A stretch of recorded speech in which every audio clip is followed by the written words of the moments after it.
నమస్తే అండి. Welcome to my channel Lakshmi Ramana recipes. ఈరోజు రెసిపీ వచ్చేసి ఇన్స్టెంట్‌గా చేసుకునే కూర కారం పొడి అండి. అదే అండి, కొంతమంది సంబార్ కారం అని కూడా అంటారు.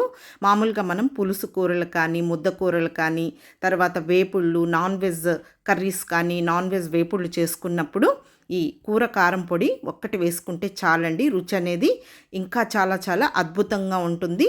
ఇలా చేసేసుకొని మనం ఒక డబ్బాలో వేసేసుకొని ఈ పొడిని స్టోర్ చేసి పెట్టుకున్నామంటే ఒక 6 నెలలు కూడా నిల్వ ఉంటుందండి. కాబట్టి ఈ కూర కారం పొడి అండి, అదే సంబార్ కారంని ఎలా తయారు చేసుకోవాలో కావాల్సిన పదార్థాలు, తయారీ విధానం ఒకసారి చూసేద్దామండి. ముందుగా స్టవ్ వెలిగించుకొని ప్యాన్ పెట్టేసుకొని ఒక పావు కేజీ ధనియాలు వేసేసుకొని మీడియం ఫ్లేమ్లో ఇలా కలుపుకుంటూ ఈ ధనియాలని ఒక 4 నిమిషాల పాటు ఫ్రై చేసేసుకోవాలండి. హై ఫ్లేమ్ పెట్టకుండా మీడియం ఫ్లేమ్లోనే మంచి దూరగా వచ్చేటట్టు ఫ్రై చేసేసుకోవాలి. ఇక్కడైతే నేను పావు కేజీకి మాత్రమే ప్రిపేర్ చేస్తున్నానండి.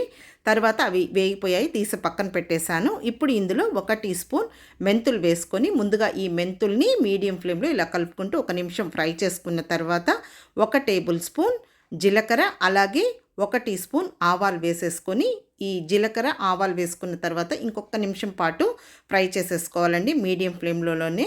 హై ఫ్లేమ్ పెట్టామంటే మాడిపోతాయి. ఇప్పుడు అవి కూడా వేగిపోయాయి, తీసి పక్కన పెట్టేశాను. ఇప్పుడు ఇందులో ఒక 20 ఎండుమిరపకాయలు, అలాగే ఒక గుప్పెడంతా ఫ్రెష్గా ఉన్న పచ్చికరివేపాకు కూడా వేసేసుకొని ఇప్పుడు ఇలా కలుపుకుంటూ ఒక 2 నిమిషాలు మీడియం ఫ్లేమ్లో ఫ్రై చేసేసుకోవాలండి. ఈ పావు కేజీ క్వాంటిటీకి నేను ఇక్కడైతే ఒక 20 ఎండుమిరపకాయలు వేసానండి.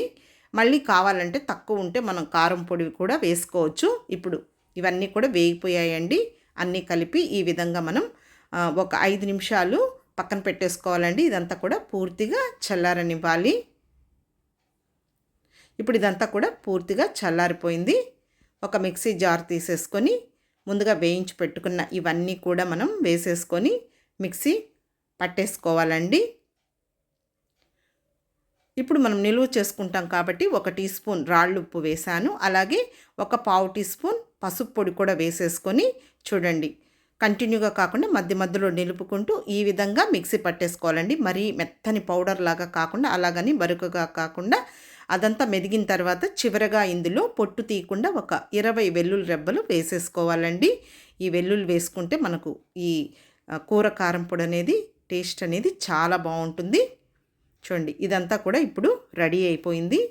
ఇలా చేసేసుకొని మనం ఒక డబ్బాలో వేసేసుకొని ఈ కూర కారం పొడిని స్టోర్ చేసుకున్నామంటే మనం చేసుకునే అన్ని పులుసు కూరల్లో కానీ, తర్వాత వేపుళ్ళల్లో కానీ, ముద్ద కూరల్లో కానీ, పప్పు సాంబార్లో కూడా వేసుకోవచ్చండి. నాన్ వెజ్ కర్రీస్లో కానీ, నాన్ వెజ్ వేపుళ్ళల్లో కూడా ఈ పొడి వేసుకున్నామంటే టేస్ట్ అనేది ఇంకా అద్భుతంగా ఉంటుందండి. ఫ్రిడ్జ్లో పెట్టకపోయినా కూడా బయట పెట్టుకోవచ్చు. తప్పకుండా ట్రై చేయండి. వీడియో మీకు నచ్చితే లైక్ చేయండి, షేర్ చేయండి. ఇంకొక మంచి వీడియోతో మళ్ళీ కలుద్దాం. నమస్తే అండి.